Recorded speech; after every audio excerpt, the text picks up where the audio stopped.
Howdy, folks. We're live, I hope. Should be a quiet night. I don't know if anybody will come on, but I wanted to cast some replays, and there's usually nobody on this time of night. So let's cast some replays. I think we're going to start with this game posted in the main PvP chat.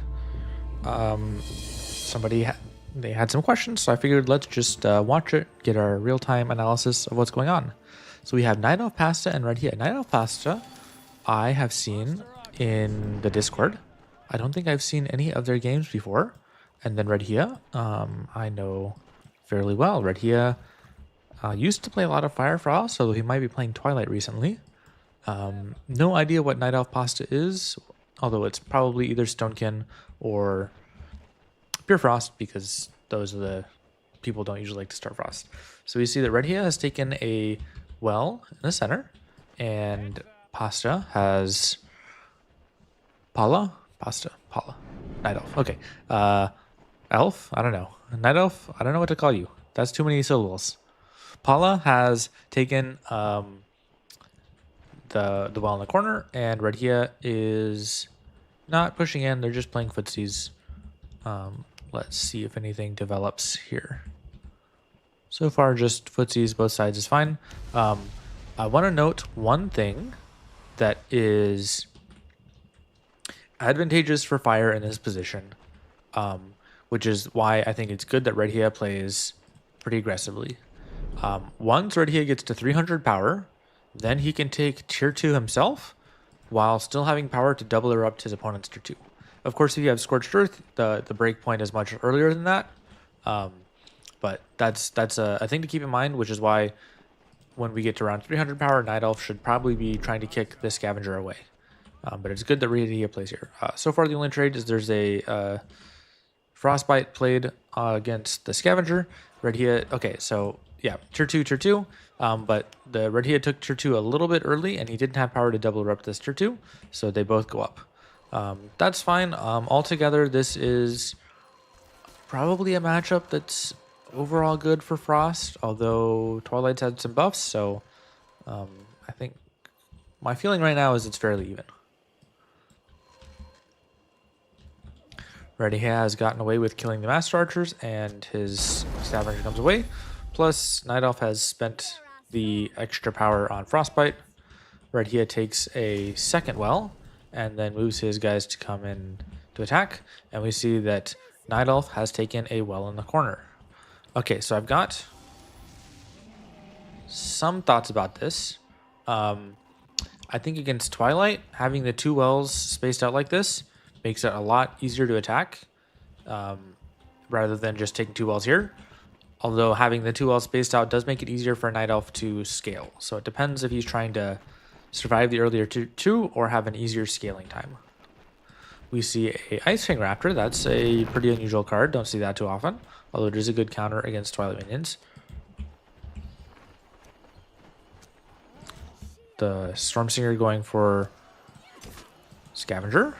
Gets the Scavenger. And it looks like this Ice Fang Raptor is going to die to Skyfire Drake. Oh, he gets away just in time with the extra speed up.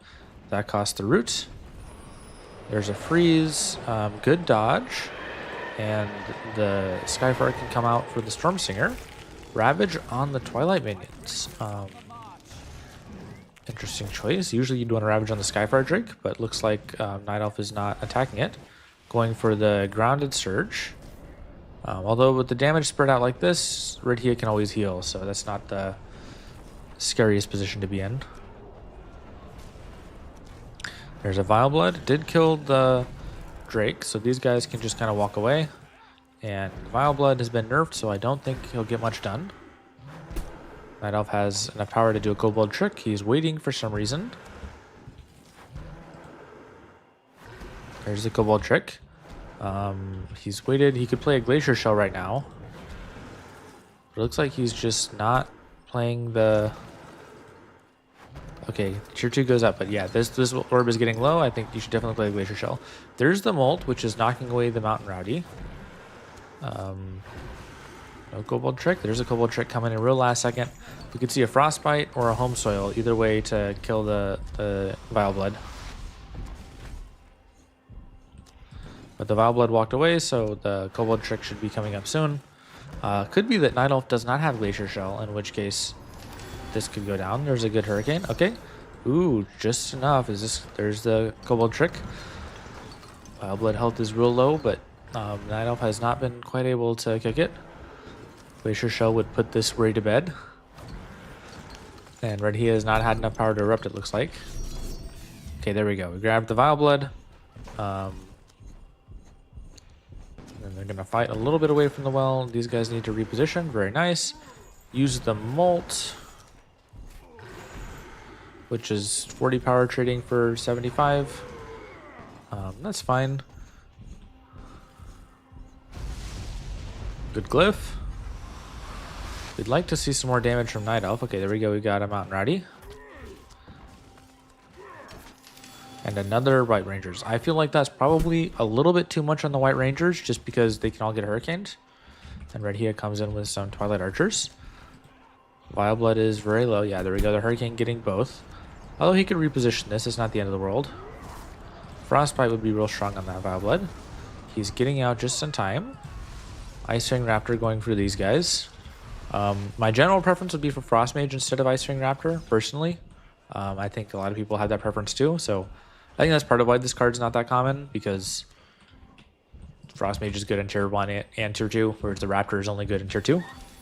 Okay, there's an Eagle. You got the Frostbite. They could reposition a little bit. These guys are all going to get oinked. Here's the oink. There's the Glacier Shell. Good Glacier.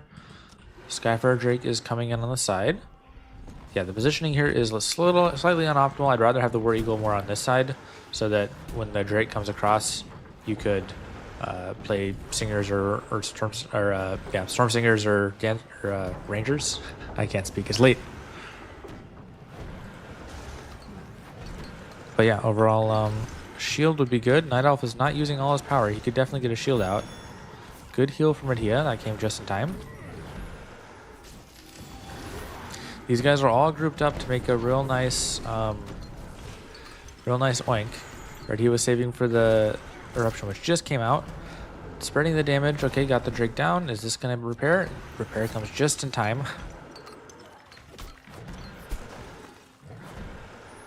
There's a freeze.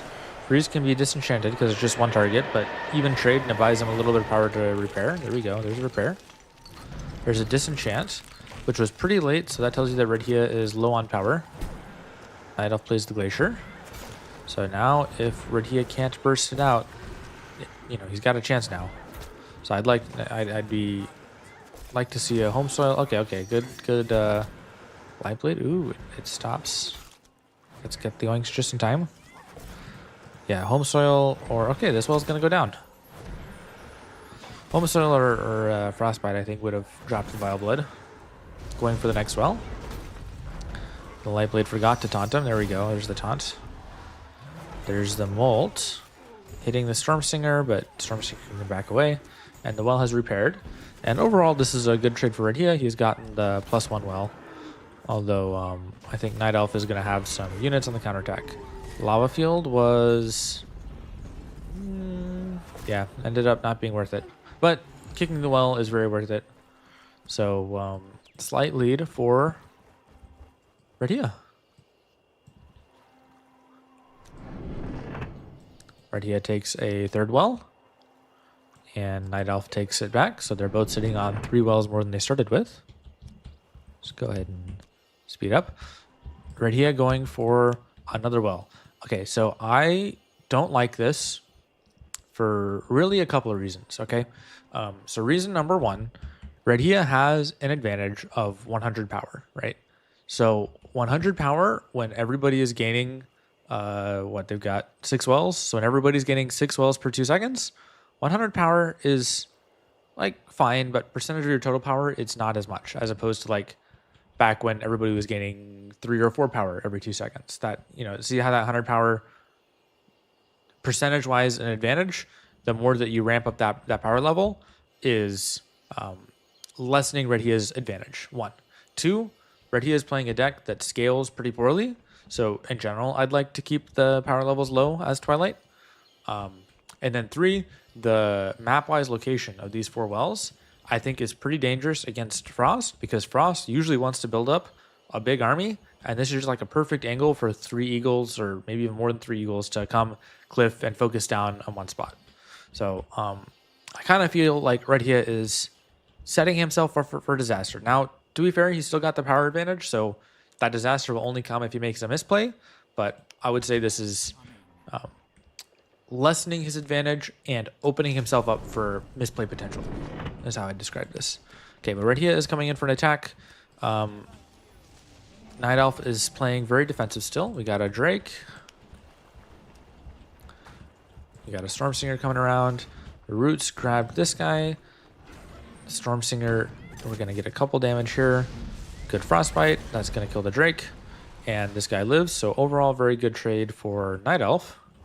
And Night Elf might be considering pushing a well. He's got 200 power. So perhaps it's his turn to consider pushing a well or going tier 3. These guys are in the back. This guy's coming around. Redhia is going for an attack continually. Okay, this guy's got low health, so I think he's going to die. We're getting another Raptor out. There's the Vile Blood starting with pretty low HP because there were a couple shots hit. Good Molt and a Disenchant. So Redhia spent a lot of power here. Let's see if Night Elf can dodge that Molt. Looks like he does. And the Molt didn't actually kill anything. So hasn't earned its in way yet. Good Lava Field. Okay. And it looks like this well's going to drop. Yeah, Night Elf had so much power. That could have been solved a lot of different ways. But he's holding his power. So maybe he's just trying to go tier 3 as soon as possible. Okay. Night Elf with 300 power. There's Redhia's got a lot of power in the bank too, but he's saving it for spells, whereas defensive spells don't work nearly as well as offensive spells.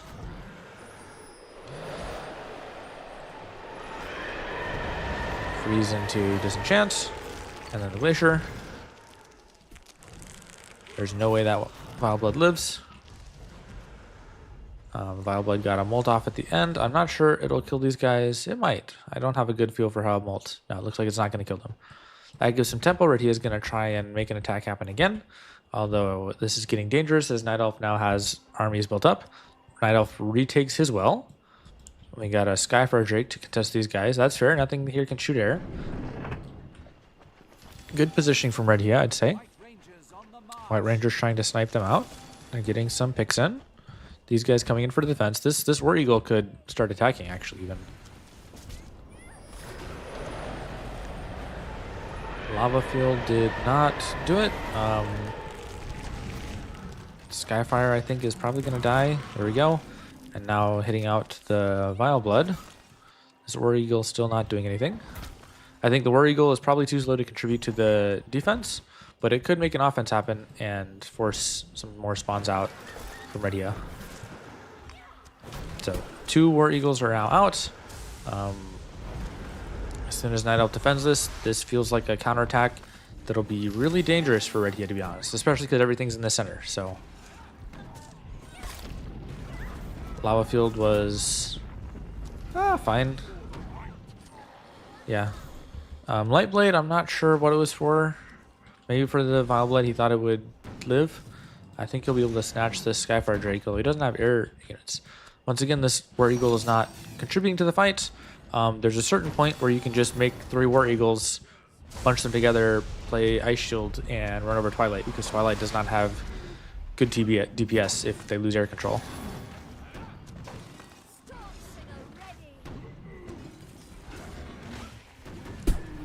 Okay, Oinks. Redhia is doing a good job keeping his units alive. This War Eagle could have shredded those Twilight minions.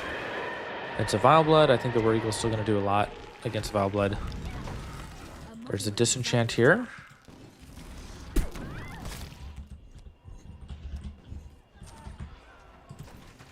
We're losing that War Eagle. Ooh, heal late. That's unfortunate. Vile Blood has switched targets. But this guy's not going to get on a DPS by himself. And the Vile Blood does not have enough damage to out-heal Kobold Trick by himself. Night Elf's army has come in. So if we can get a couple damage, Red He is going to go for a big heal. Nice. Oop, doesn't quite get there in time. Red He is spending a lot of energy on these heals.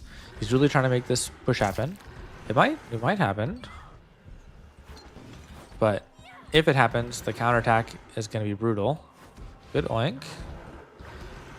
Glacier doing a nice job. Repair coming in. No, Redia gets the third well.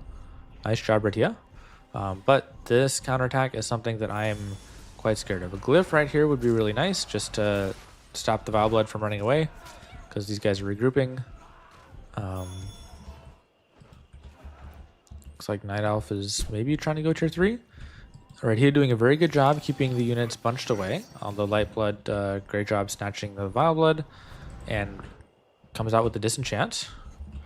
This army, I think, is pretty much big enough that honestly Night Elf can like just start base trading and use a combination of CCs and repairs to stop this lone Vile Blood. But it looks like he's trying to tie up loose ends and kill it. At this point, with all the power bound in tier 2 from Night Elf, Redhia might try to go tier 3 himself.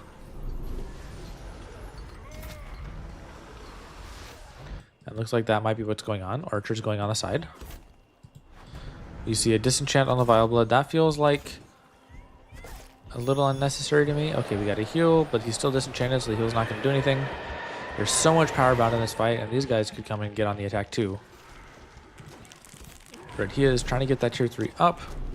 I would just like forget about the Vile Blood and let the tier 3 go up. But he's playing the ult, trying to keep it supported. Okay, there's the tier 3 from Redhia.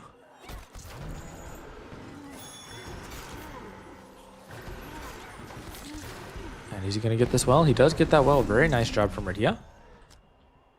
And Night Elf is going tier 3. So it is a tier 3 battle with a big tempo swing from Night Elf. So that's the problem. If these guys can just run over this orb and then one tremor on this orb, and then it's a base race, and we're going to see if Redhia can make... Well, he transformed the minions into themselves, which is fine, I guess. Redhia can make a Nightshade plant, so I think he should, but he's making the Mutating Maniac. Okay, good job to defend all this. That's good, that's good. And we've got Lancers coming out. Freeze on the Mutating Maniac, getting these guys out of the damage. That's... You don't want to make this guy without transforming him because he costs so much more. He costs 180 to transform him, and it costs 260 to make him from new. So there's 80 power saved if you transform him. So as long as you start with a unit that costs less than 80 power, it's cheaper to like make a Twilight Minion and then transform into a Nightshade plant. So this is unfortunate. Okay, good job stopping this. There's the Tremor. Night Elf is going to have... he's going to have a hard time killing that Tremor because Tremors are shrunk. He's got these guys chilling, not doing anything. Silver One coming to the base. We got a Mutating Maniac trying to stop it. Could happen. Mutating Maniac on this base. I still think that Redhia is in a very excellent position. Silver Wind. Mutating Maniac. Redhia is doing a good job playing his power limit. Night Elf as well. There's the shield building. Nightshade Plant can actually just penetrate through the shield building, but it looks like he wants to change targets. That works too. We could probably see a heal here. Okay, he erupted. I don't think the eruption was necessary. There was no power to do anything. And it looks like there was a heal here that was not in time, and that missed. The problem here is Redhia keeps going for wells, and there's enough void power that I'm not sure going for wells buys you that much. Oh, and it looks like this orb is going down. Yeah, so Night Elf playing the right strategic move in tier 3, going for orbs, because once the orb drops, then Redhia's ability to play tier 3 units and support goes down a lot. Now he's still got a Nightshade plant, so he can keep healing this, but I think he spent a lot of heals on his Vile Blood in tier 2, so Redhia might actually be out of heals. Orb goes down, and Redhia might not even be able to close this out. We probably see an area ice shield. Good job with the silver winds. Okay, going to attack here, but he can't turn this into a nightshade plant. He can turn this guy into a nightshade plant, or he's already a nightshade plant. He's going for the next orb.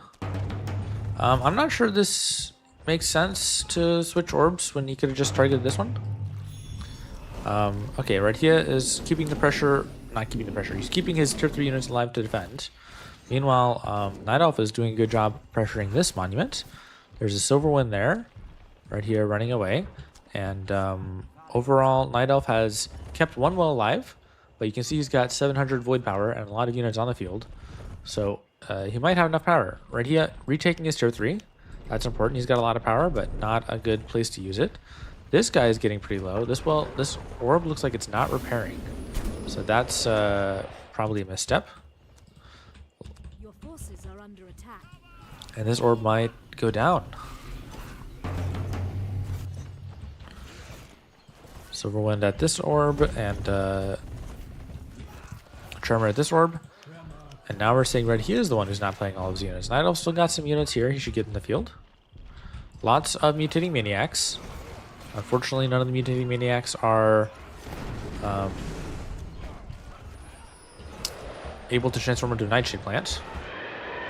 These guys are kind of chilling. He retakes his tier 3. And to be fair, Red Hia does have a lot more power than Night Elf. Although he's kicked like 2 orbs, so some more power. He's definitely got more power coming through the base. Although that orb goes down too, and it looks like yeah, it's a base race of one player has power and the other player has orbs, and we're gonna see how this comes out. Red Hia managing to keep this base alive, so he's tier 2. And he's trying to defend this. Looks like he's got a lot of units out. Don't know about that disenchant, to be honest.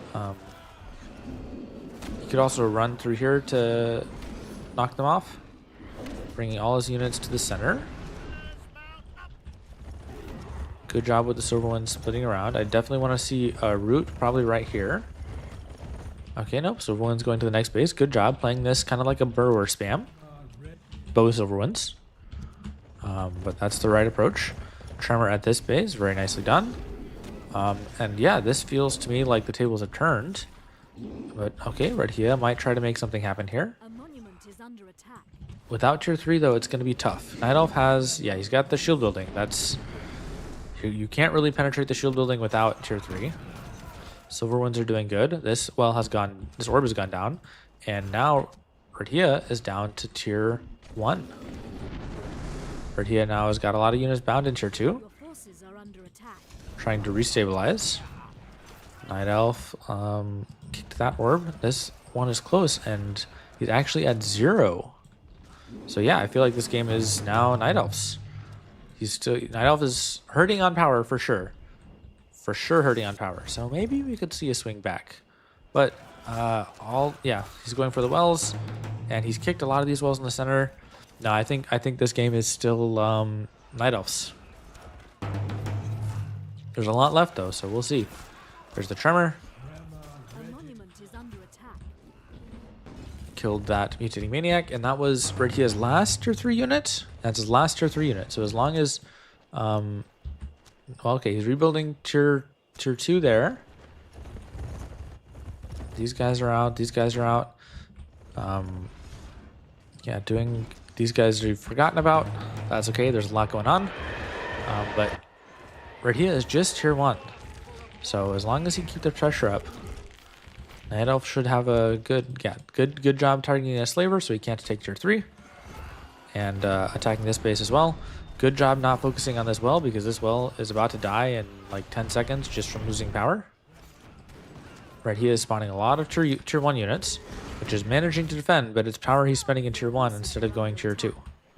I think Night Elf probably should take another well because his income is so low. He's living just off of void power. But it's enough to keep Red Hia out of the game. Yeah, this guy just like run over here, grab a well. That takes some map control. I think that's a good call there.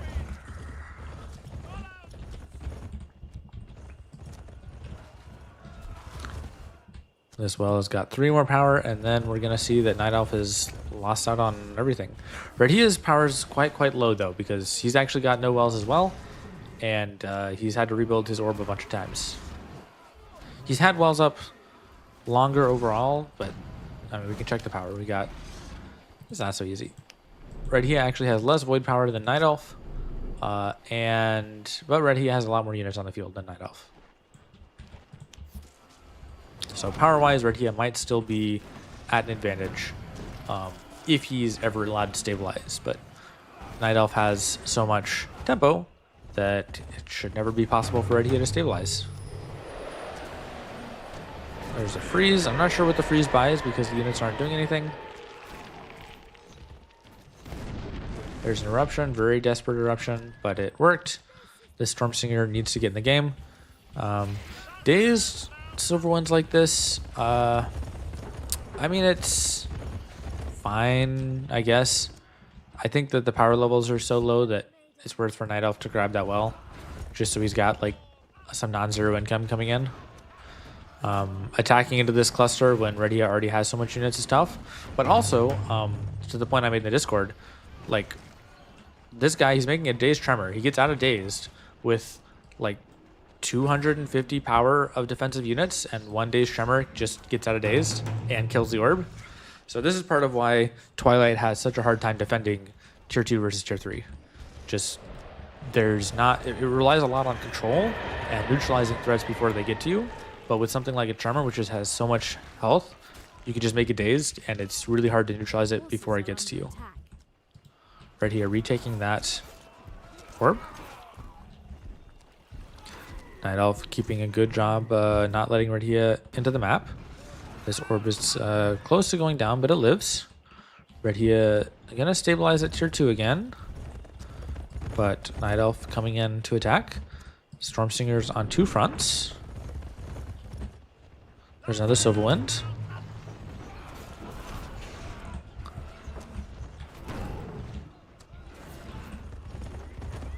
This orb is real low, so we might see Silverwind get it. I think Redia is going to be able to clean up most of these M units. I'm not sure M units are the most valuable to attack with. Good roots from Redia. And this Silverwind is going to be tough, but minions might be able to do it. Good job escaping with that Stormsinger. And Redia defended there very well.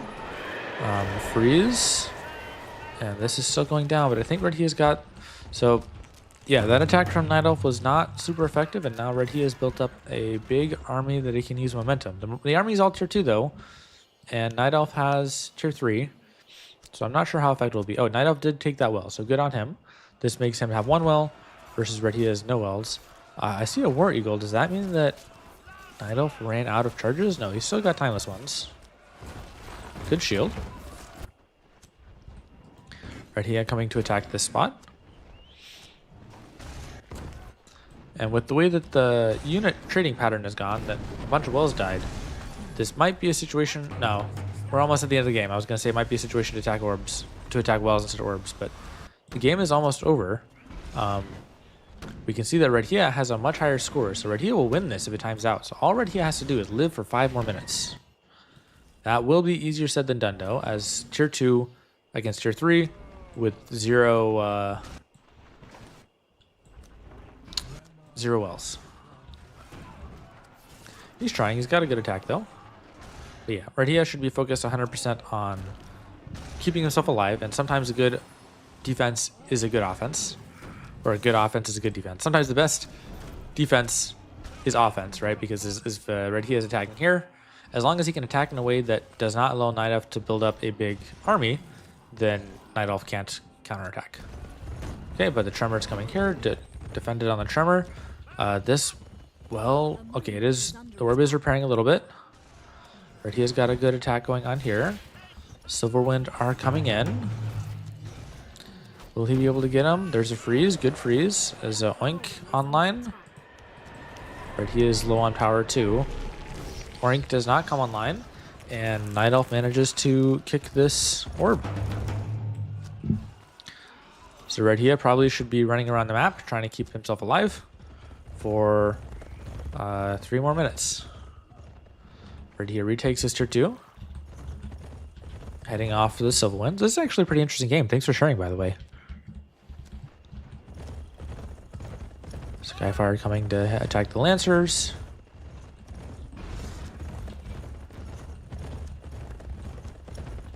There's a Scavenger trying to... Well, he doesn't have anything else besides a Scavenger.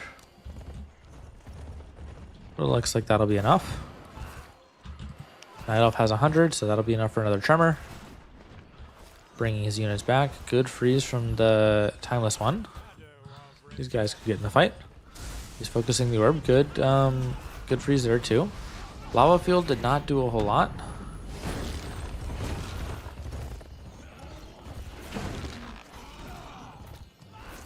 But there's no repairs. There's an Oink. Okay, you might be able to get a little repair from the Oink.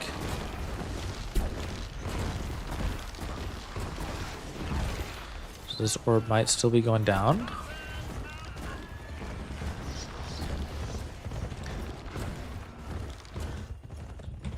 Okay, right, he has a good job in that position there to keep that.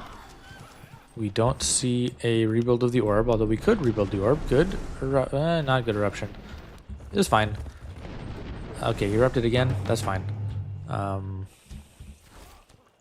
Scavenger is good to slow these guys down. Again, all Red here has to do is live for 2 more minutes.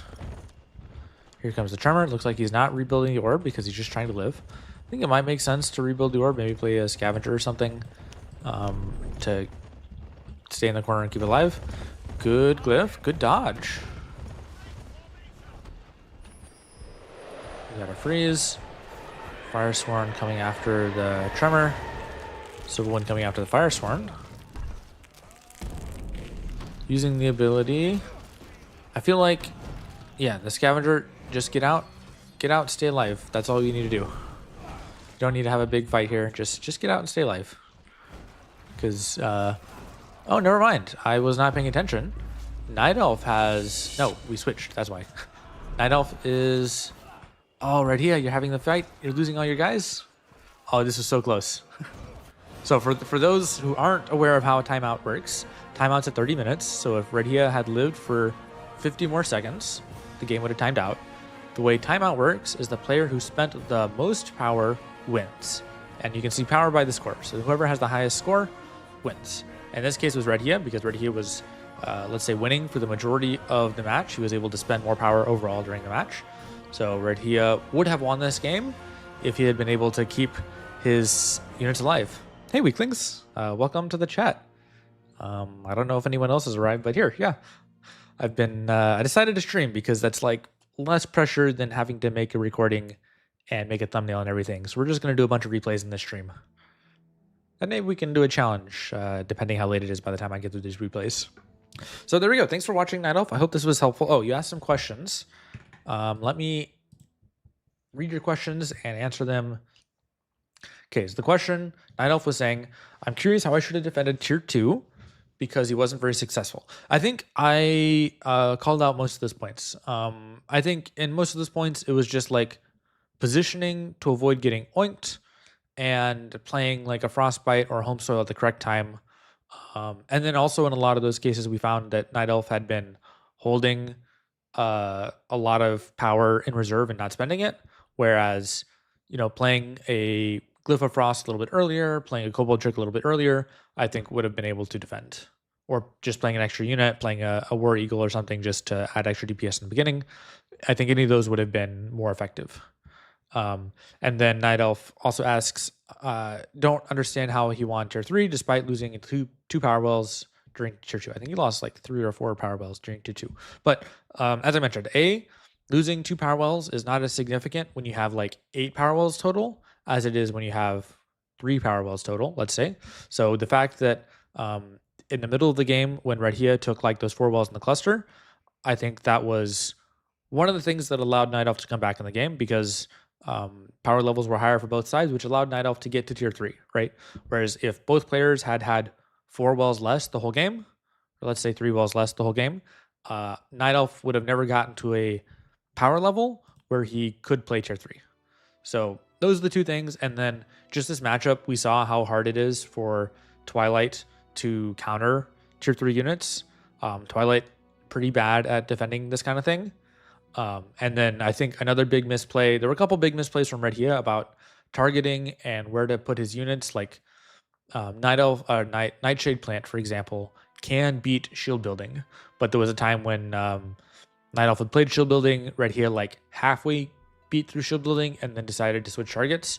So for example, if he had just focused there, I think he could have dropped that orb and would have won that. And then there was the point where he had played a Nightshade Plant where he bound an extra 80 power. So that was probably a significant mistake from Red Hia. So yeah, hopefully that was hopeful, and actually it was pretty interesting for me. This was a nail biter of a game. So thanks for watching, thanks for sending, and we'll got some more replays to look at. The other replays I have are in private messages. So let's see. I think the rest I'll do from Noob. Did Danilov send me any? Okay, Danilov SK didn't send me any. Yeah, so I've got a couple from I'm Noob. So how about we look at those?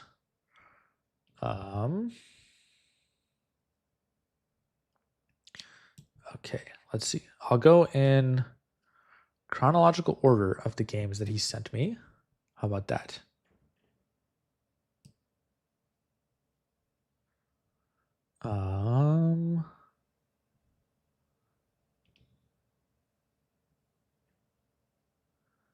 Okay, so we've got 2 games that I'm Noob sent against Crossbow Andy.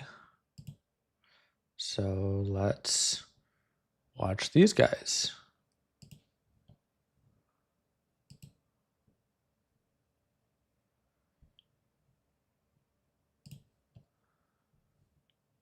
And we'll see how late we go. We may or may not get through all of the replays that I'm Noob sent me.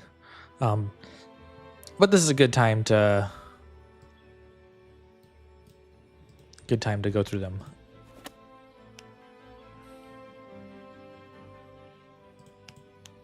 Let's see. Okay. So 2 games, I'm Noob versus Crossbow Andy.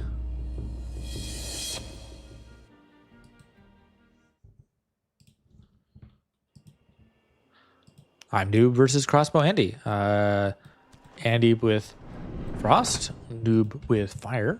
Let's go ahead and just speed up the opening plays, see which way they go. Andy takes the instant well. Noob takes the instant well also. I personally like this. I'm not sure if Noob has seen some of my replays that sees me do this and decided to play the same way, or independently came to the same conclusion. Looks like footsies and instant tier 2 from Andy. Okay. I think that Noob can probably go +1. It's Stonkin. I think go +1. I don't like taking the corner well. I think that it's too easy for Andy to make a big perimeter of like Storm Singers and stuff and root you all in and get you closed. I like when I've got more power, I like to be the one to have extra space so that I can make my units spread far from the well. But let's see. So I think Noob has played correctly. Just he's taking that. Okay, and Andy takes another well right in the center. Whereas again, if he'd taken the center, I think that Andy's well could have been rushed. But let's see what Noob does. Looks like he's going to take a 3rd well. He's trying to hold the +1. At some point, this falls apart. Yeah, okay, so Noob is going for the attack now.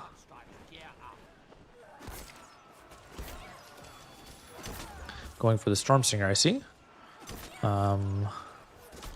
Not successful. The Eruption was like fine, but his units didn't trade very well, but he's got the +1, so it's fine.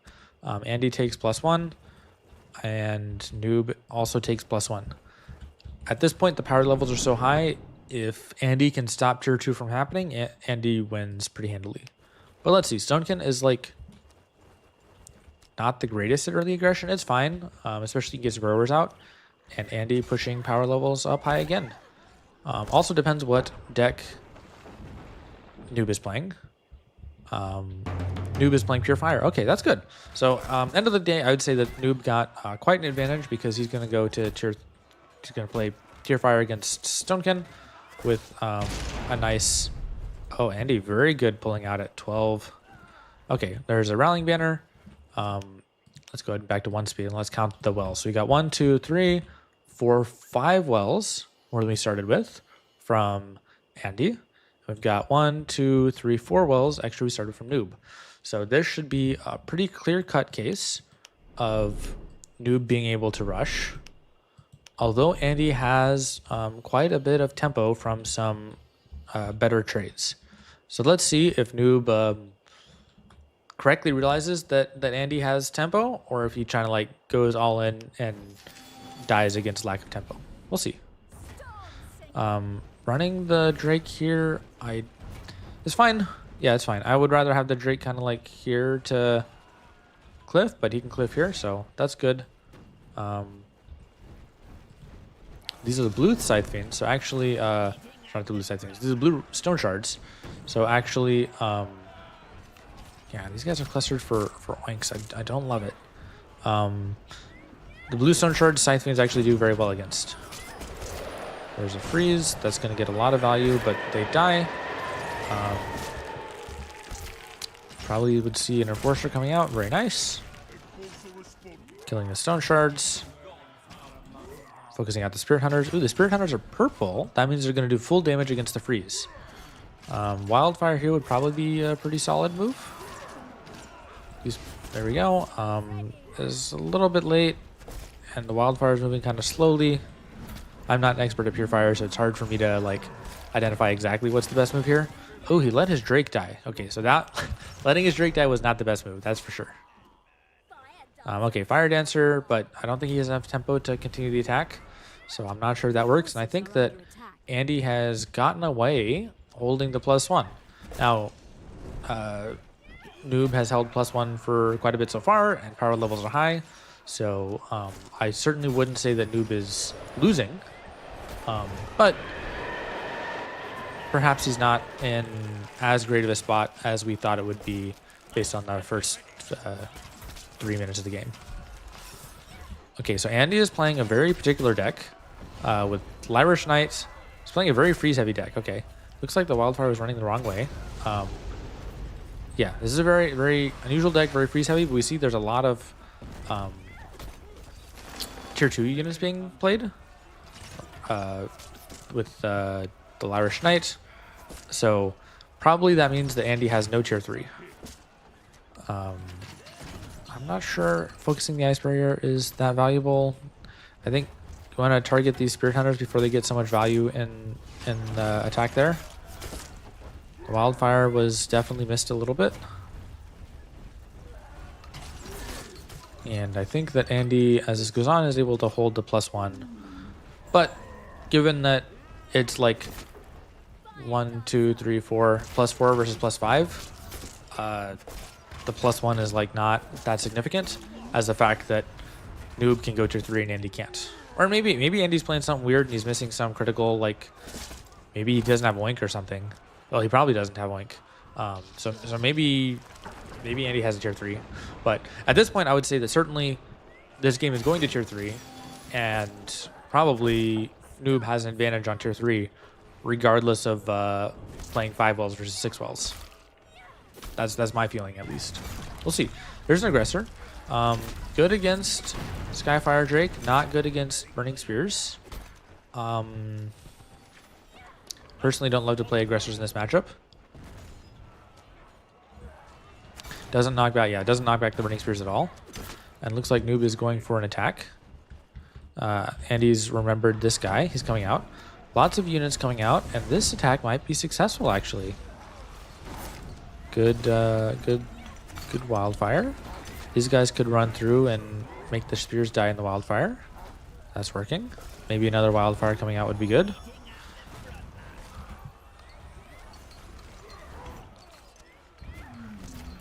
There's a good Wildfire. Good killing out that aggressor.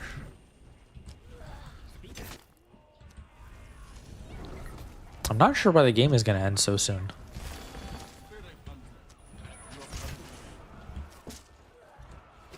Andy definitely has a lot of units, hard to defend. That lava field was fine, I think.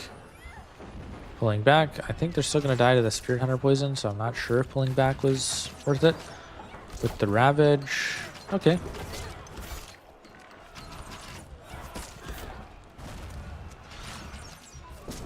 Yeah, as long as Noob doesn't invest so much into here that tier 2 counterattack kills everything. Yeah, he kind of just like needs to stall out and go tier 3. And that'll be good enough.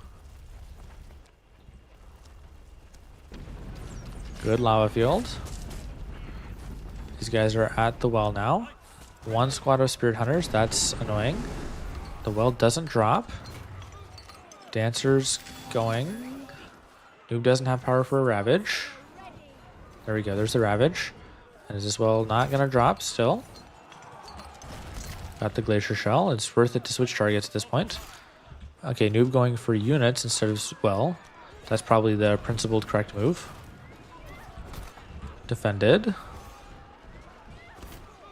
I think Noob is going to rage quit. I think that's how this game ends, because I think Noob is still fine, to be honest. Like, if Andy doesn't have tier 3... okay, Andy goes tier 3. Noob has tier... Yeah. Noob, come on. Come on, don't rage quit, man. Okay, well, I guess Andy did have tier 3 because he went to tier 3. So maybe that was the idea. But depending on what you've got tier 3, Fire is still very good in tier 3. I think you could have played that out. Andy's very good, so I'm not saying that Noob would have won. I'm not saying Noob was winning. I am saying Noob could have won.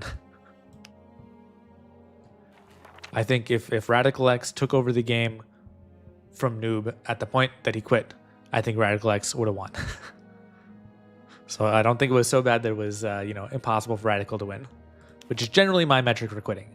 My metric is like, if Radical X possessed my body and suddenly I could play with Radical X's skill, do I have no chance of winning? And when I think that is the case is when I quit. I don't quit until then. Okay, we've got Noob and Andy take 2. Let's go ahead and speed through the center here. Maybe go even faster. It's Halidar. There's the well here from Noob, well from Andy. Andy pulls back and looks like he's going to try and sit around the choke point.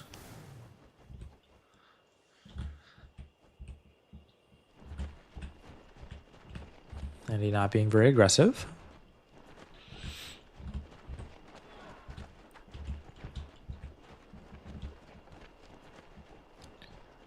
The other player wants to commit. 300 power. That's about enough where he could double erupt. Yeah, 300 is double erupt. So now, if Noob wanted, he could take tier 2 in the back and double erupt to deny the tier 2 from Andy. I'm not sure that tier 2 is especially meaningful. Okay, tier 2 from Andy up here. Noob is going to take +1 on the side. Okay. +1 and tier 2. Okay, and then a plus there. So even up. Even up lots of wells. No disadvantage for Andy. In fact, I'd say an advantage for Andy at this point. But it's Fire and Duncan. Overall, a pretty good matchup for Fire. He's playing the Dancer. There's the Roots. Good lava. Especially because a lot of those units are, like, not that valuable. Okay. Pulling away. There's a Ravage just in time. Perfectly done. Very nice to see that. Spirit Hunters. Skyforge actually beats Spirit Hunters with Ravage, so not something to be super afraid of.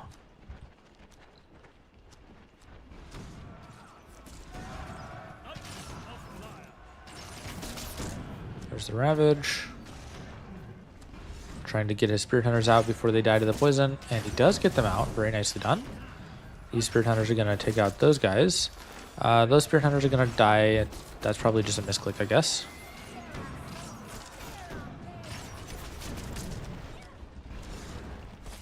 To be honest, I kind of dig this deck from Andy. Okay, we got the +1, and Noob is going to push on the attack. Okay.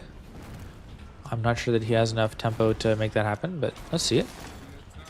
Spirit Hunters.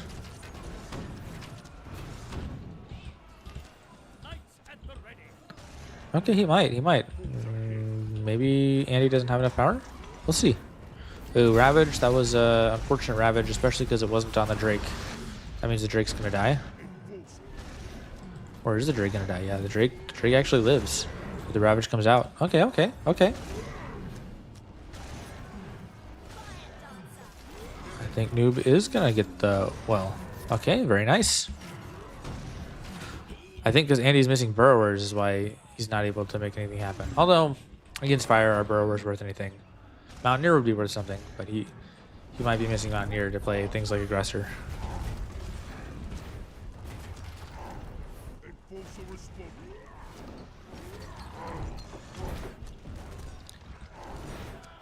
Mountaineer binds a lot of power though, so he might not quite have enough to defend. Okay, he does. He's got enough to defend. Good kick there.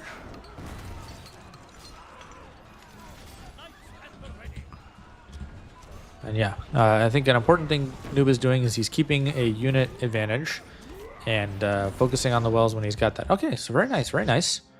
We saw Noob win one and Andy win one. Nice to see. Let me see if Noob asked me any specific questions about that replay.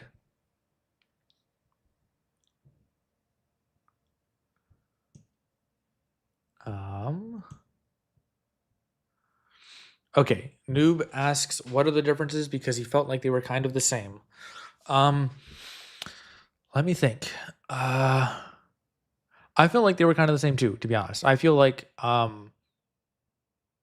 Andy defended better in the first game. And didn't defend as good in the second game.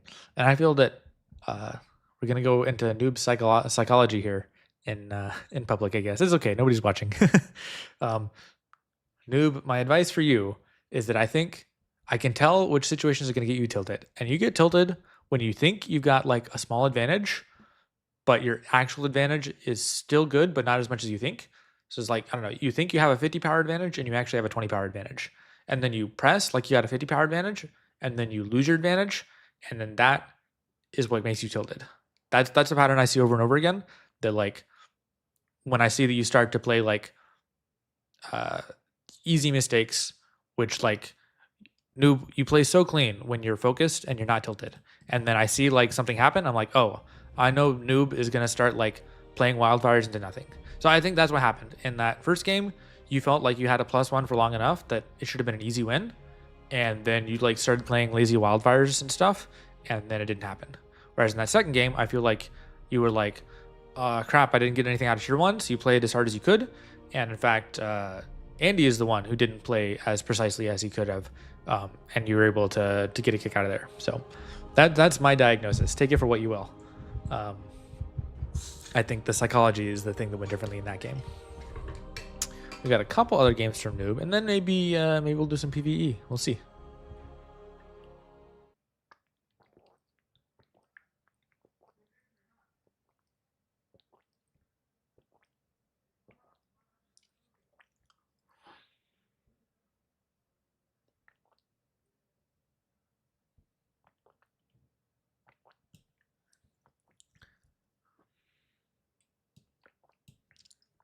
Okay, we've got Noob.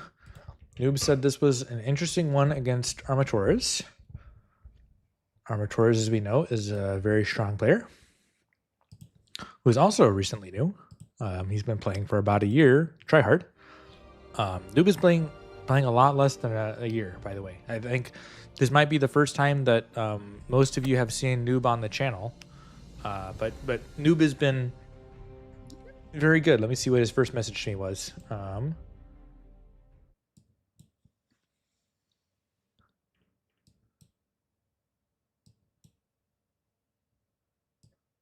Okay, he sent me a lot of messages in a very short time frame, but gotta scroll.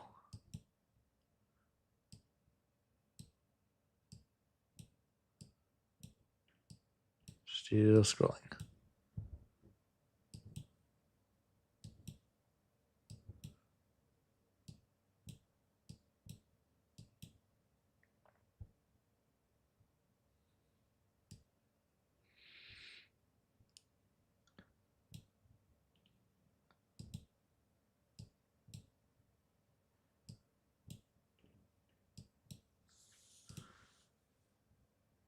Okay.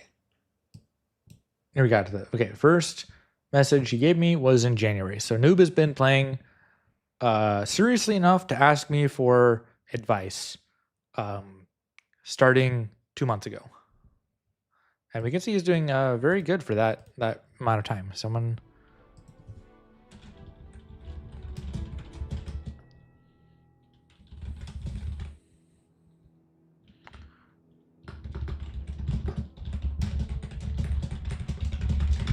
All right. So yeah, I think let's do 2 replays from Noob, and then we can help this guy with Crusade if he doesn't have any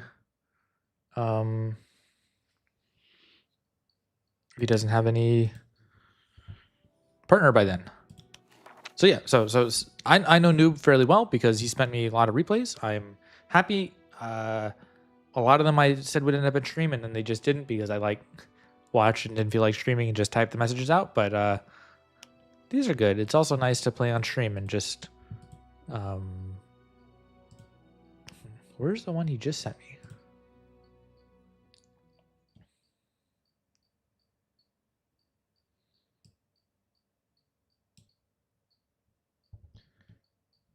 Oh, I think he named the file something weird. Is that what happened? Okay, I'll rename your file.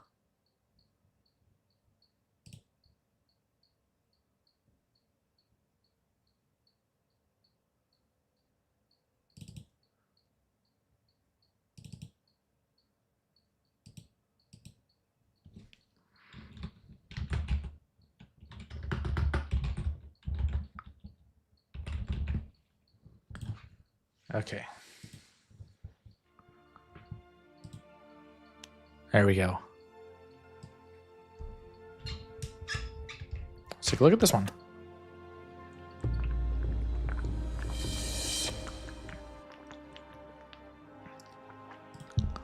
All right, we've got a game here today between Armatours and Noob. Armatours starting Shadow and Noob starting Fire. Armatours with the quick +1 and +1 from Noob, as we discussed with the Ground Truth Radical X. In this particular map, Shadow can defend against Fire instantly, but Fire cannot defend against Shadow instantly. So Shadow has to take the first well in this map, or you can count on the Fire player being, or you can count on the Shadow player being bad enough not to rush you. But otherwise, Shadow should take the first well. Noob has taken, he spent an extra 50 power on tier 1 units. Armatours is just now spent. Noob is creeping forward. A little bit of footsies. Let's go ahead and see if anything happens. Okay. No. Footsies. I think that Noob is going to win this trade. Nice job. Are we going to get a nasty from this guy? No nasty. Good job with Noob in tier 1. Okay, he's running away. Okay. Well played. Both of them a little unconventional. I think everything ended up about even, but not enough for me to count and do the math.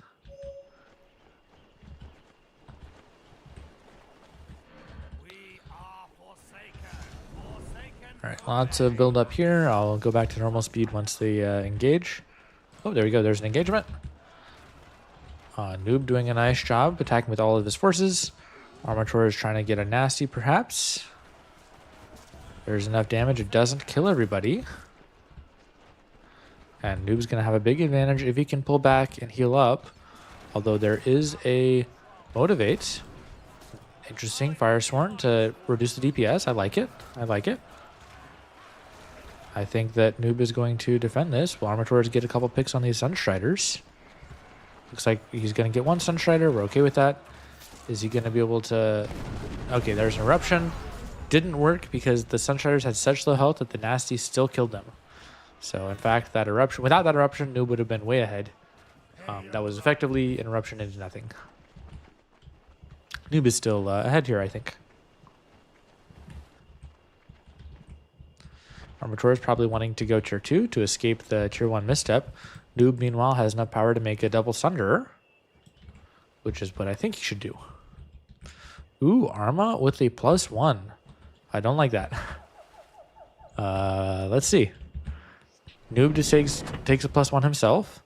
I feel like double Sunder is game ending here. But okay, Noob would rather have a +1 than to kick one of Arma's wells, which could be fair. Maybe that means that Noob is playing Pure Fire. I tend to get like a little bit nervous about trying to scale so hard against Shadow as Pure Fire, because Pure Shadow does outscale Pure Fire.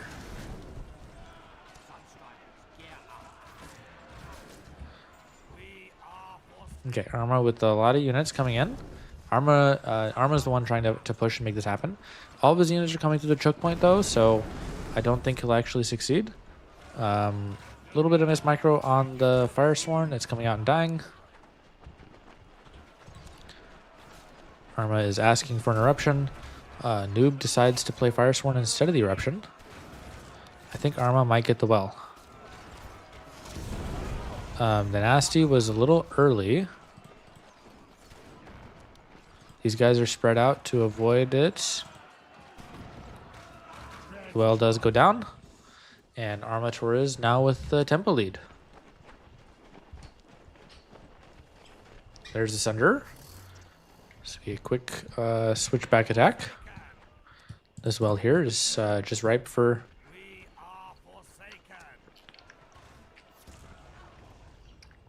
That Nasty was still able to get enough value, so Armatorez is probably defending this. Oh, there's the double Sunder. There we go.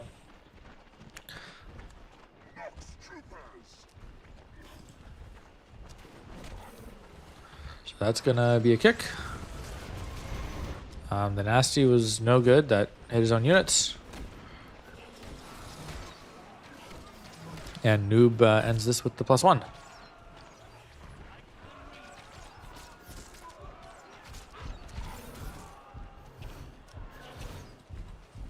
Armator takes this well back.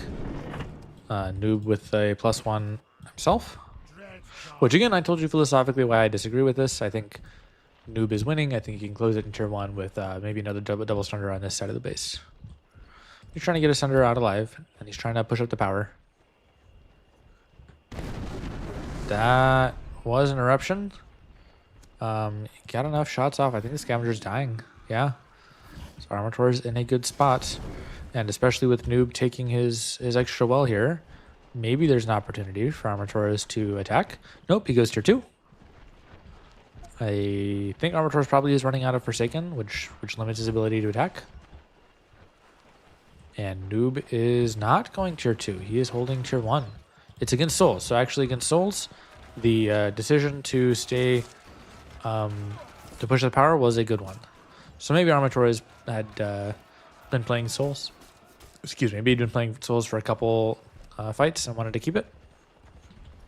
And therefore Noob suspected that was the case. There's a Fire Sworn. That could be hard to defend. Noob has got 150 power, but not playing anything. Oh, he played his tier 2 there. Okay. So he did play tier 2, just kind of late. There's Wildfire. Nice body block. Nice. The Wildfire could have been placed a little bit better, but that's definitely some improvement. For sure. Armator is still going to kick this well. Gladiatrix gets the disenchant off. I think it's going to die. Very nice. And now Noob goes on the attack.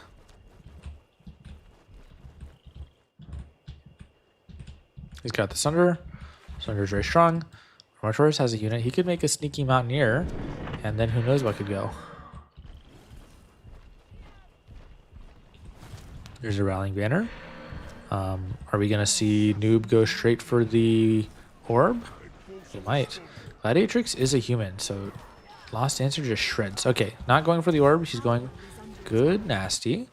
Meanwhile, these guys are getting some good chip damage. I think Armators will be able to defend this. And then this well is getting a kind of dangerous situation. These guys should be just motivated, I'd say. Yeah, there we go. Good motivate. Wildfire here from Noob. Just wildfire. Otherwise, this is a problem. Towards getting in some damage. The nasty takes it. Yep. Okay, nice nasty from Armatoris. Arma is known as a fire player, but it looks like he's getting the shadow text down.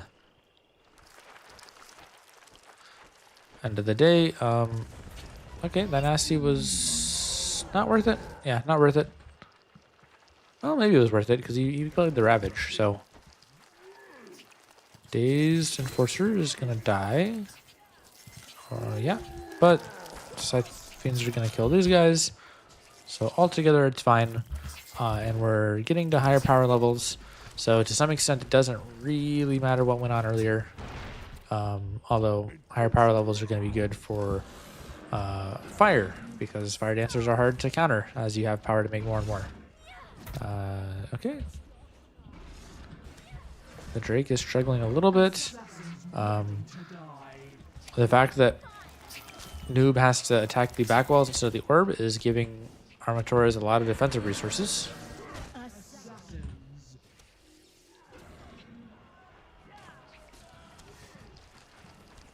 We gotta see a nasty here.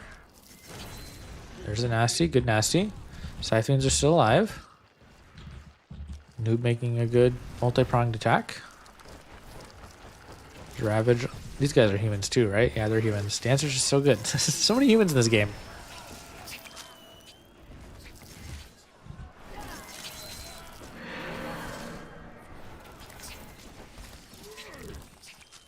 Double Dancer. Gonna get shredded by these dancers also. I'm focusing these guys. Good charge. Just gonna trade at least. Repositioning the rallying banner.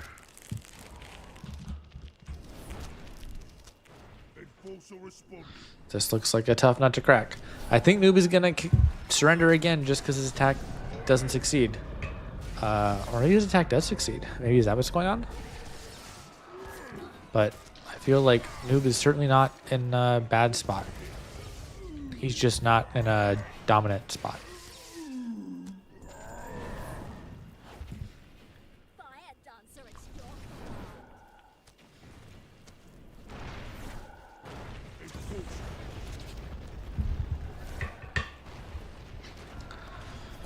All right, Noob is, yeah, kind of desperately throwing power around, and there he quits. Okay, so, good game. I think Noob, there was still a lot of game left to play, and I think this is why you're so bad at defending. In our, I haven't shown some of the games here, but one of the themes is that Noob is kind of like in a position where he's winning and he takes like a +1 and then he gets attacked and then he has to defend and his defense is no good. Noob, this is why your defense is no good, because you attack and when your attack fails you just quit instead of practicing your defense. So there's your homework, Noob. No more quitting. Practice your defense, because I don't think this game was lost. You know, I didn't see how much power Arma had on this well. Which well did he have +1? But you know, it's fine. It's just, especially when you're quitting in a good matchup. Like if you're, I understand if you want to quit as Fire Nature versus Souls, which is just like really tough, but Pure Fire always has a win condition in Tier 3. So, yeah, I wouldn't quit until you get to Tier 3. But good games, and Noob has really improved a lot over just a couple months. Armator has improved a lot also over a couple years, but you know, Noob is probably better right now than Armator's was 2 months after Armator's first message to me. I think that is probably fair, because Noob is taking games off of Armator's. I don't think Armator's was taking games off of me. You know, 2 months into taking it seriously. But everyone's got their own journey. Noob, I've told you your next steps. So yeah, thanks. I think these were some fun. I feel guilty this guy asked me for some PvE, so I think maybe we'll do that for the rest of the stream.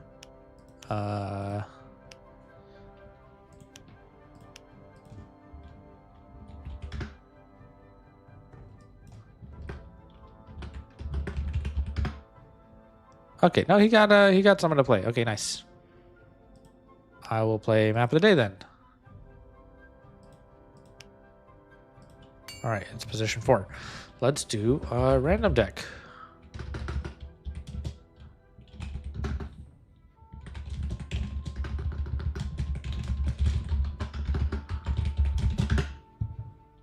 Ooh, am I? Okay. Been a while since I've done am I. Does this deck need any modifications? Okay. Let me think how I'm going to do tier 1. Okay. Okay. I can do it. Just got to think about how I'm going to do it. It's 4-player, not soloing, so I'm sure people can help out if I get into trouble. But hopefully I won't get into trouble. I've got some more games against noobs, so we might do those later today after the PvE. Yeah, I've got 3 games left. So, yeah, we might get those on stream, or maybe I'll just watch them on my own time another day and type those notes up. And for anyone else who wants some PvP games analyzed, or maybe just had an exciting PvP game you want to send, feel free. Always, it's nice when I've got replays. That gives me an excuse to stream. Yeah, the reason I streamed is because I had like a bunch of replays lined up that I hadn't gotten to. When I have just like one, then I'm like, I'll just you know, watch that replay right now and give them the notes right now. All right. So I think we're gonna wait here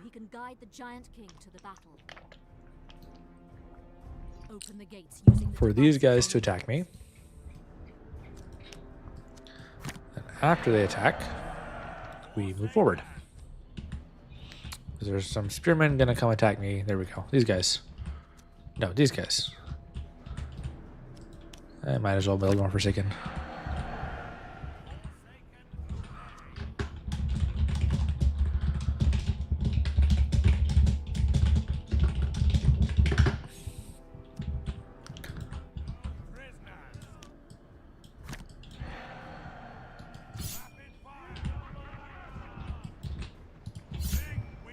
Alright, let's play these guys Daze to kind of body block. Pull these guys back. There you go. Any PvE players, you see this is the power of playing PvP. You learn how to do micro like this. I think I'm going to need more Shadow Warriors.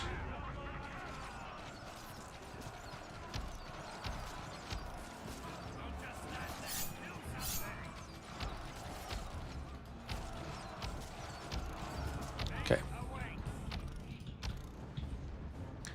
And I think I'm gonna, I'll just take it a little slow. Build Soul Splicer. And not overcommit. We're not trying to speed run. Okay, Soul Splicer here is probably good. Actually, let's get this guy in his own group.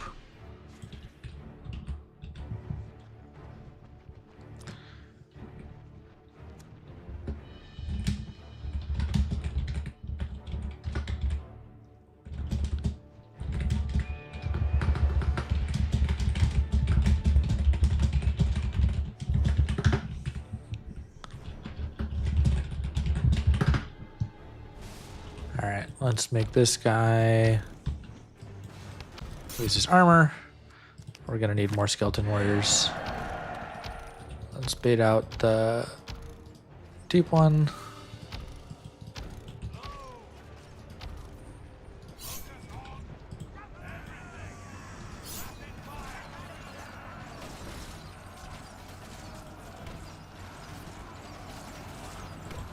Let's activate your ability. Yeah, we're gonna need more warriors for sure.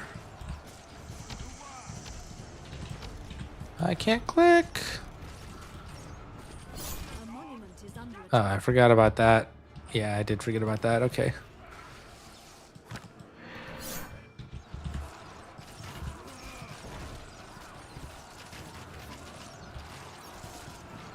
let's get you over here.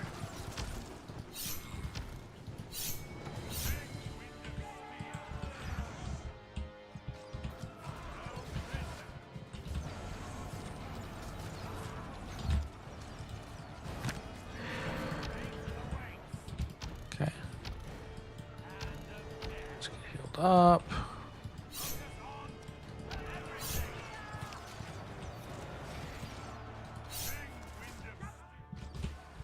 We defended here, all right.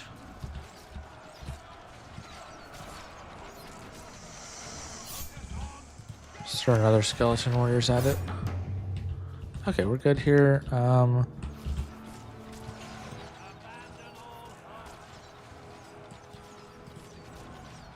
think I'm just gonna keep that one guy there.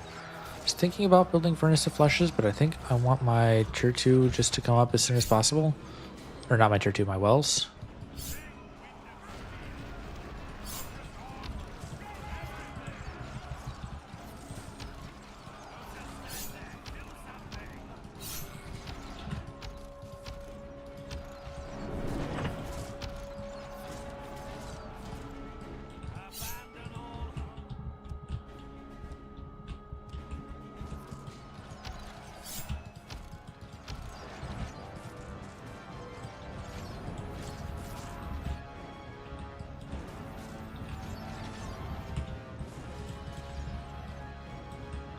Okay.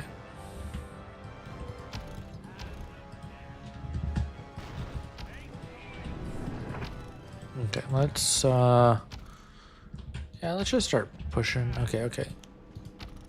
There's some enemies coming to me, so let's let them finish coming to me. And then we can kind of push with our tier 1 guys. Maybe we don't go tier 2 at all.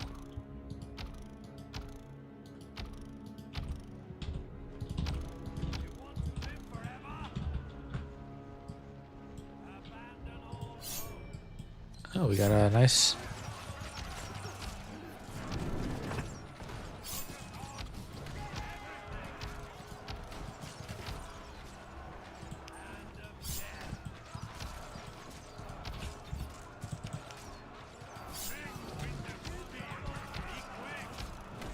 A monument is under attack. Okay, these guys doing okay? They're not doing okay. They're getting sniped.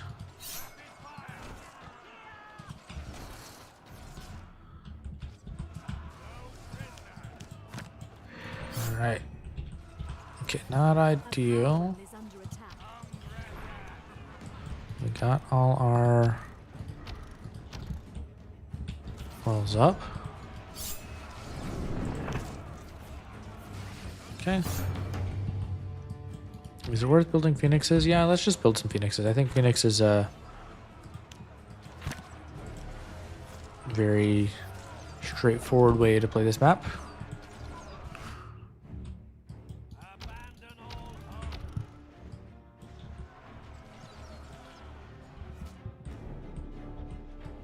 So let's just do the phoenixes. Okay.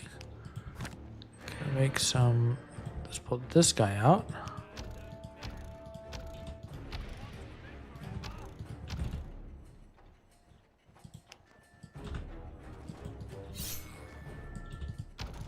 Okay. Let's go turn 2.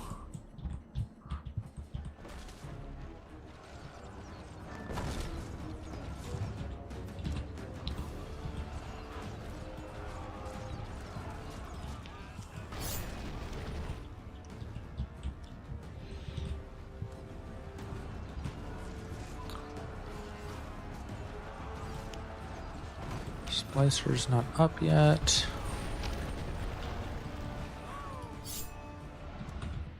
But there's enough corpses here that Phoenix will do it anyway.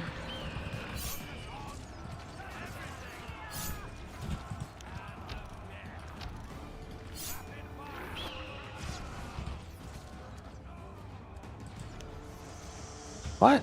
How did that Phoenix not revive? Okay. That's gonna make us a slight setback. I think we're gonna need another warrior here. Probably waiting till he gets out of dazed. Let's put another Phoenix in the back line.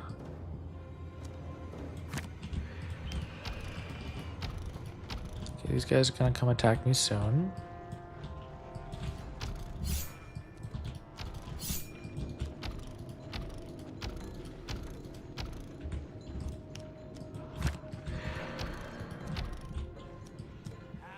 Okay, let's pull back here. A monument is under attack. A power well is under attack. Okay, let's target this guy first. Phoenix is out.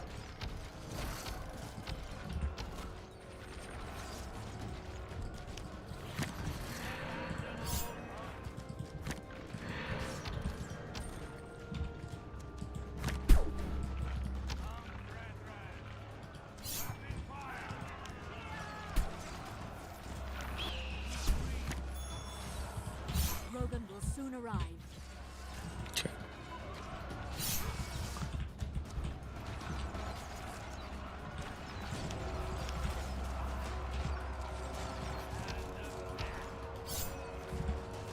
This guy can't attack? Oh, he can't attack.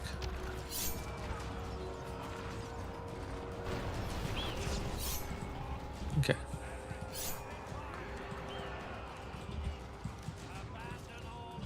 This guy, I think I can kill.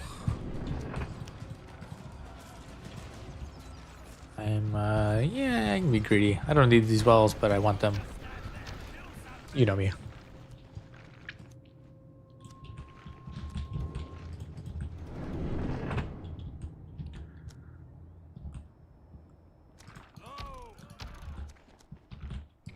Okay.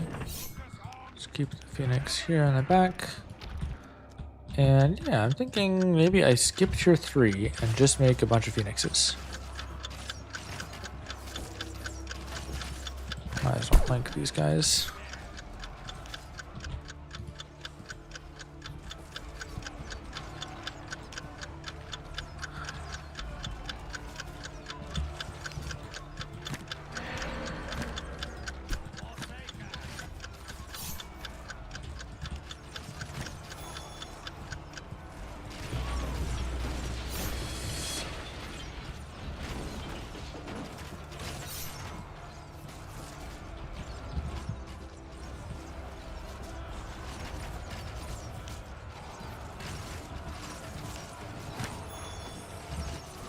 Okay, Rogan is running around there.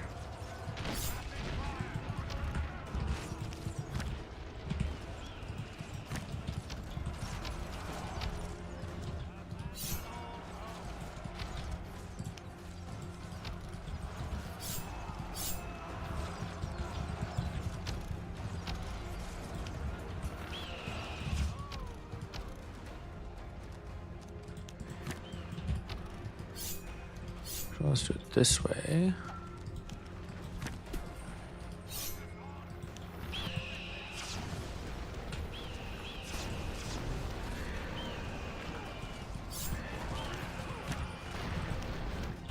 Did I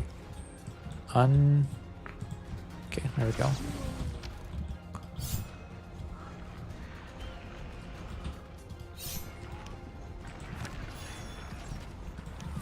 Okay, I'm not ready to dive yet. I did take a big hit. Okay, I wonder if I can hit this guy.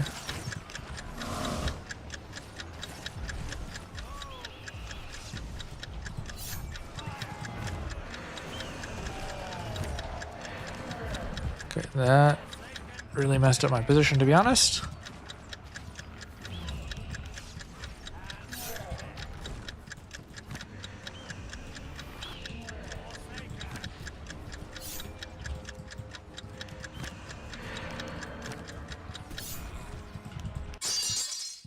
Oh, they didn't get the civilians.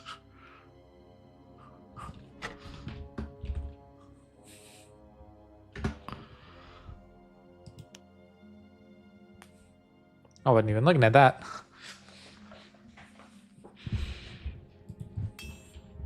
Alright, what deck are we playing now? Fire Frost, that's a fun one. Which way am I doing Fire Frost? This way with the frost.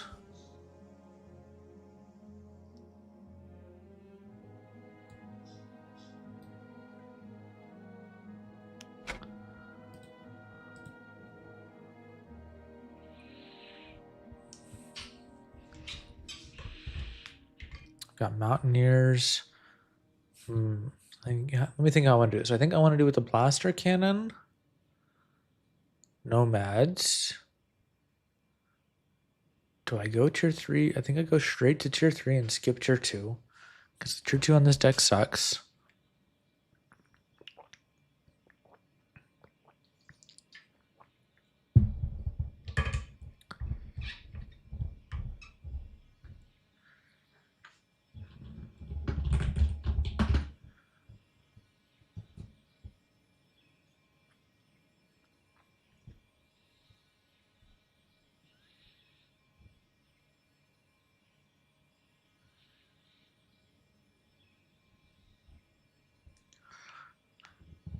I don't think the tier 3 in this deck has to suck, though. I feel like maybe something like Rage Claws plus Frost Sorceress. I feel like I've tried it.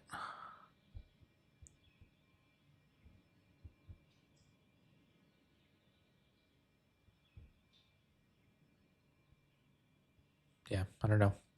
Rage Claws plus Frost Sorceress might work. Because the damage spreads all out. What other tier 2 stuff can you get into with Fire Frost?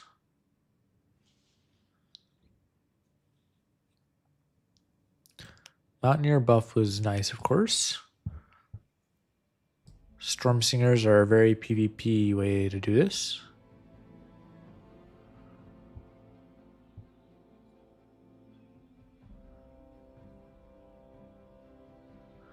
Drakes are always good. I mean, I think my tier 2 is fine.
Yeah, let's see how we do this time.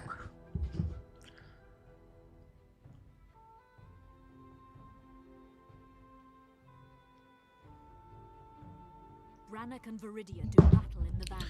Alright, Nomads. The Nomads will heal, so I don't necessarily need to engage them at my base. I can fight them wherever I feel like it. Remove all Rogan's obstacles and open the gates so he can guide the giant king to the battle. Open the gates using the devices on the hills. Okay, here we go. So Nomads, let's fight over here.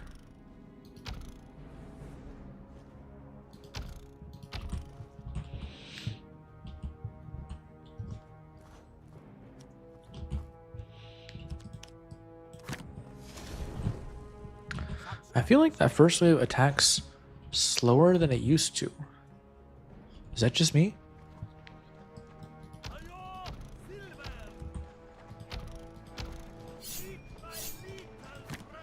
Okay, I think we're gonna go with 2 squads of Sun Shredders.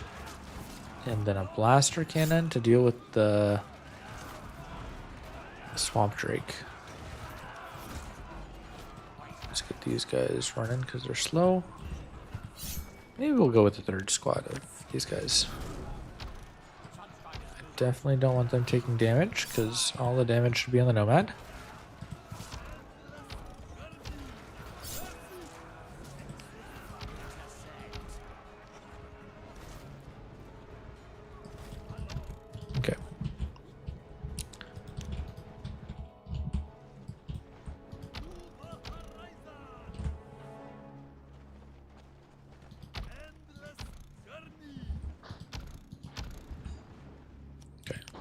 blaster cannon, maybe like here. And then maybe like 4 squads of Sunstriders. Does that feel right? Maybe I'll be greedy and try to skip the mine. I think I can engage before the tower's ready because the Drake won't hit me instantly. That's how I think it's going to go down. That may not be how it actually goes down. Okay, the Drake is coming instantly.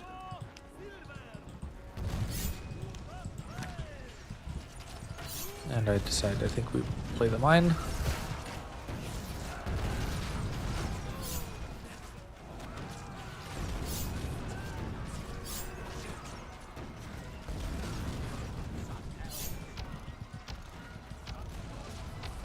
Okay, we still lost some squads of, and I'm gonna need to stop them.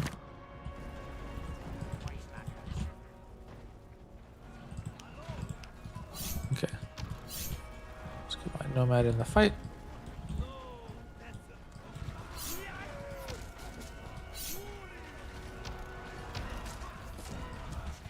Actually, I don't need this building anymore.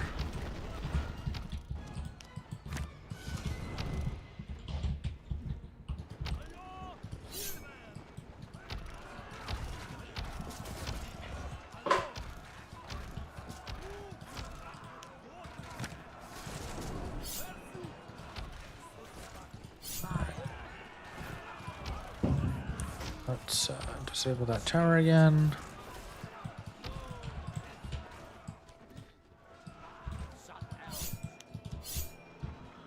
Okay. No worries here. Can I grab the well? No, I don't want to grab the well yet. I don't have power. Now can I grab the well? I can. Hunt this guy down. No enemies coming from the side. And if I'm really good, I could bait these guys out and kill them without even needing a mine. I don't know if I'm that good. If I were betting, I'd bet I'm not that good. But I could try. We're getting a wave coming up from the top soon. Yeah, I think so. So let's just play this mine now. It lasts for like 30 seconds.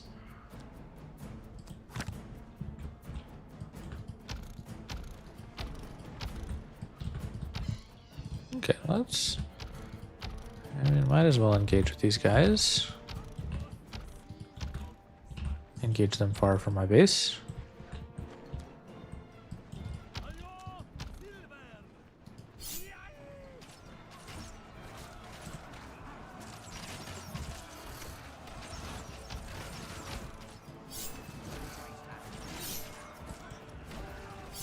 Yeah, I think I can do it, no mine.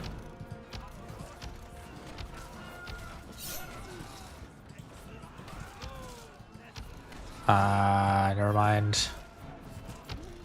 Cocky. And a little bit lazy. Okay, well, I got all my wells. I mean, I lost a nomad. I didn't play a mine, so power cost is about the same. Well, 70, 75. About the same. 5 power suboptimal.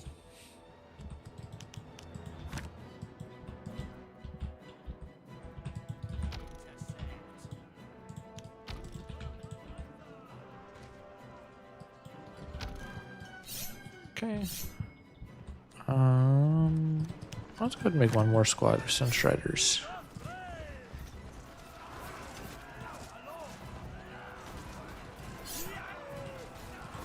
I think let's go ahead and disable these guys again too.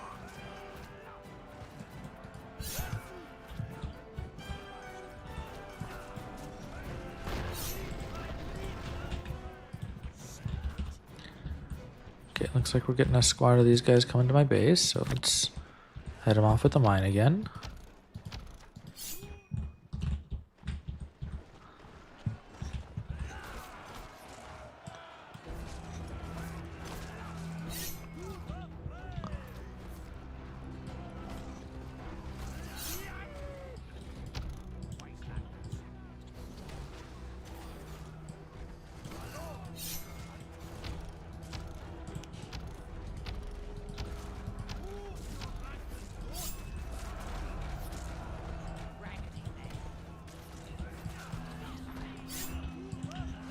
Let's disable this guy again.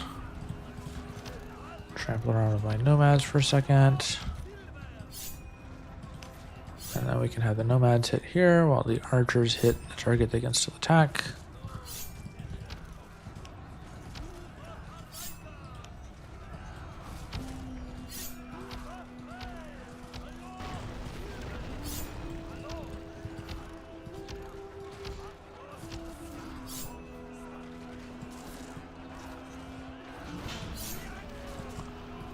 Okay.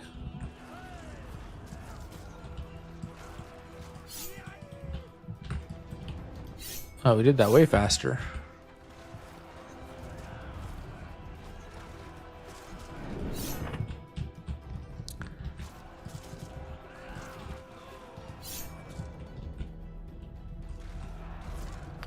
Yeah, I don't think that I'm going to be able to attack them in tier 1.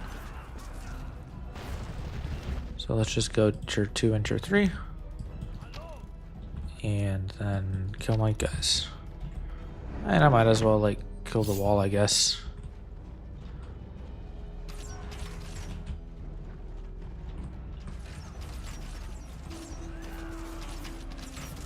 Or maybe I shouldn't. Maybe this is just inefficiently waiting for Void to come back.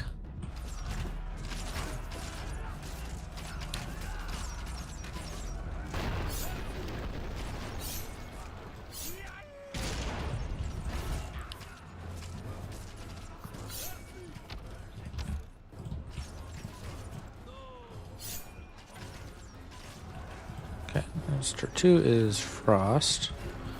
I do want to kill those guys, so it's probably good that I didn't kill my units. No, I think I would have had tier 3 up before they did any damage. Rogan will soon arrive.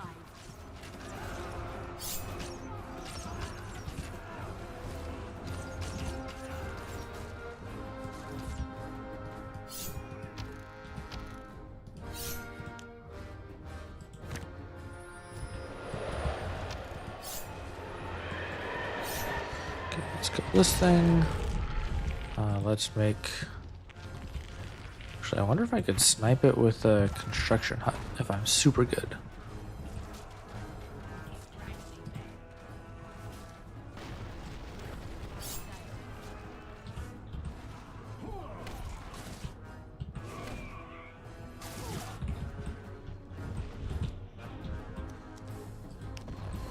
Okay, we got this guy.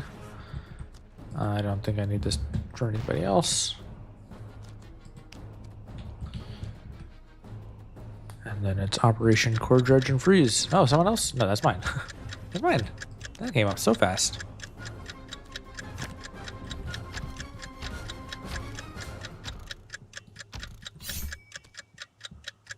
Okay, let's run over here, freeze, and then I should get all my void power back.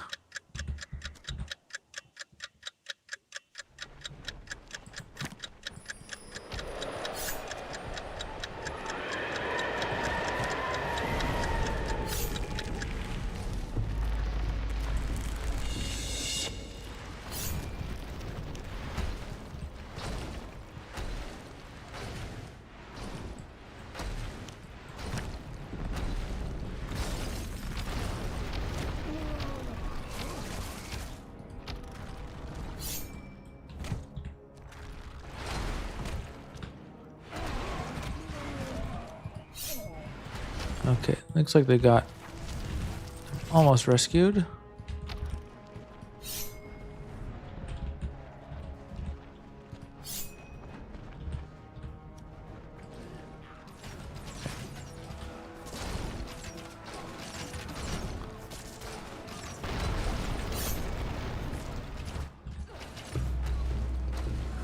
Okay, we got him already. Just need to clear the way for Jorn.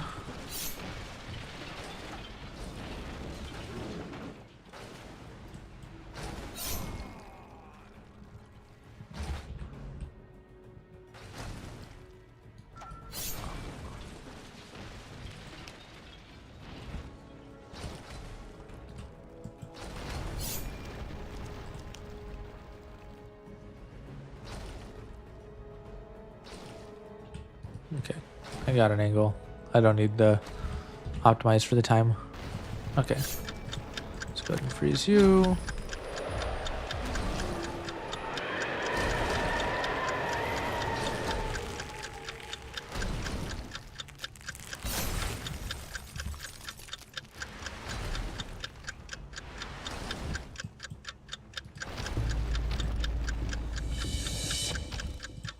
And of course, even though I don't need these wells, I'm greedy and I will take them.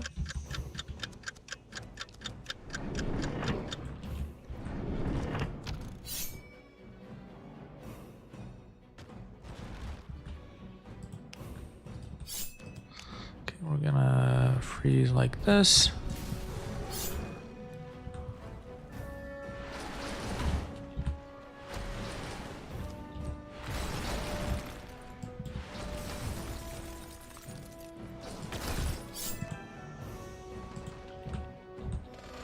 Okay. And at this point, I'd say we can't lose.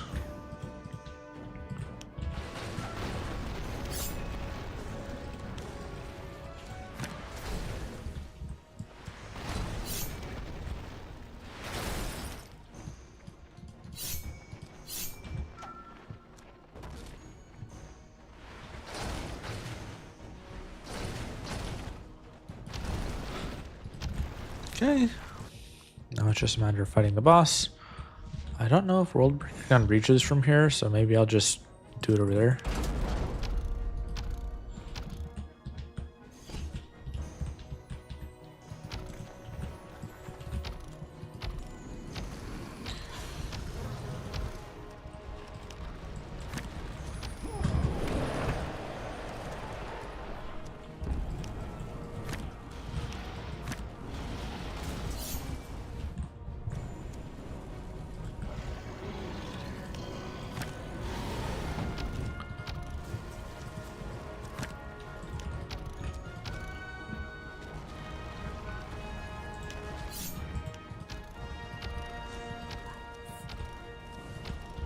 Right.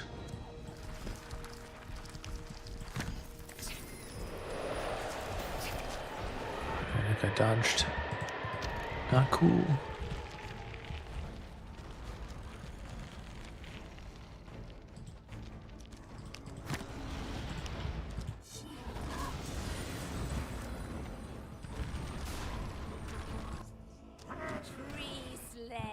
Anybody else have enemies I can fight? Or not fight, I can freeze.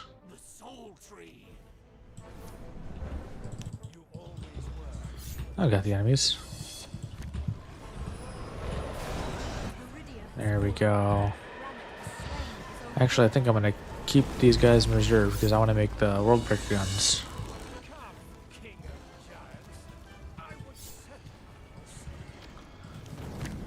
Of course, I always want 2 Winter Witches because Winter Witches give so much survivability.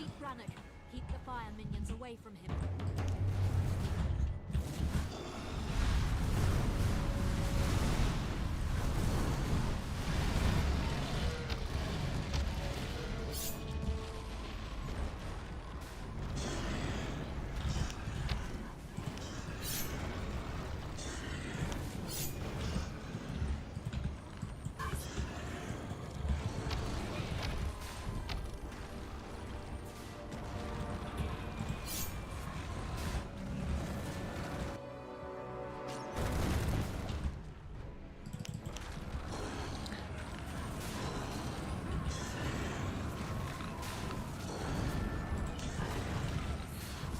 Well, maybe I can make another worm.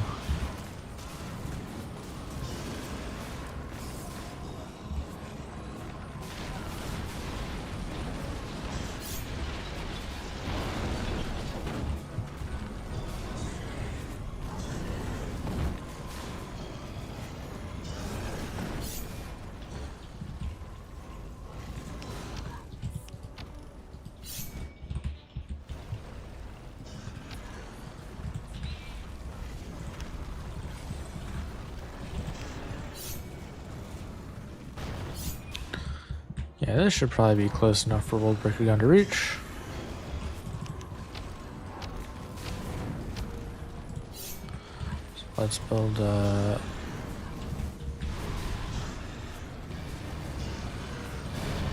construction hut here.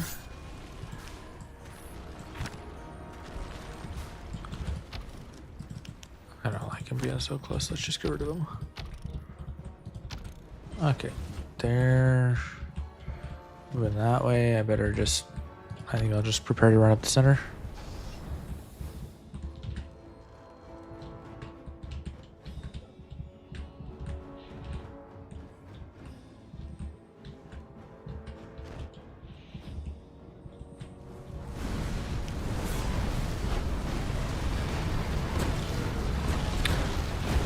Freeze those guys for the void back. And now let's make World Breaker guns.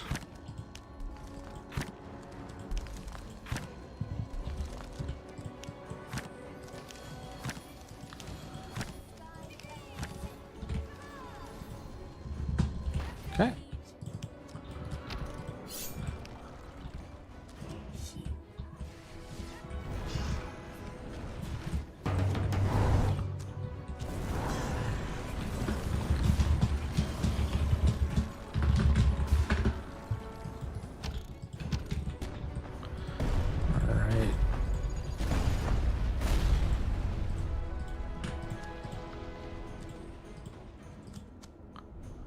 I need to freeze some guys. Oh, there's no more enemies to freeze. Oh, there's this guy.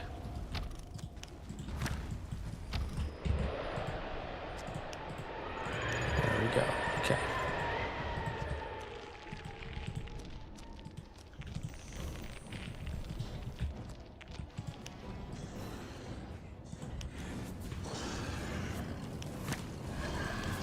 Oh, Weak Wings is back in case we want to do something.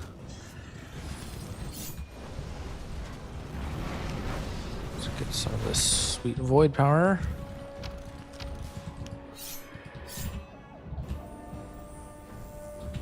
Okay, all my Skylords are busy.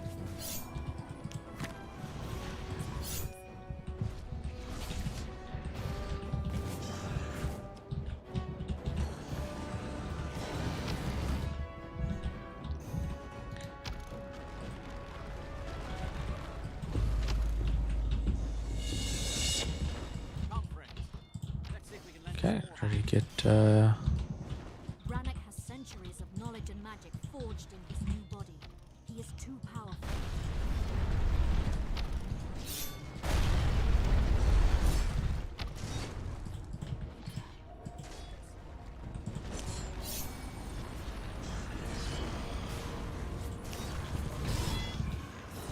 okay, let's get him in from a couple different angles.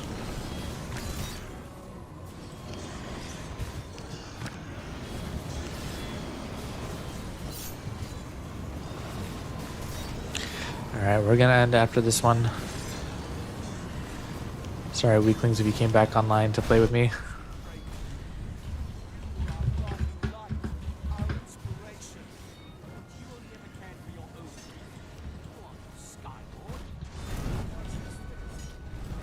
I can do this. Alright, let's get those shields back up.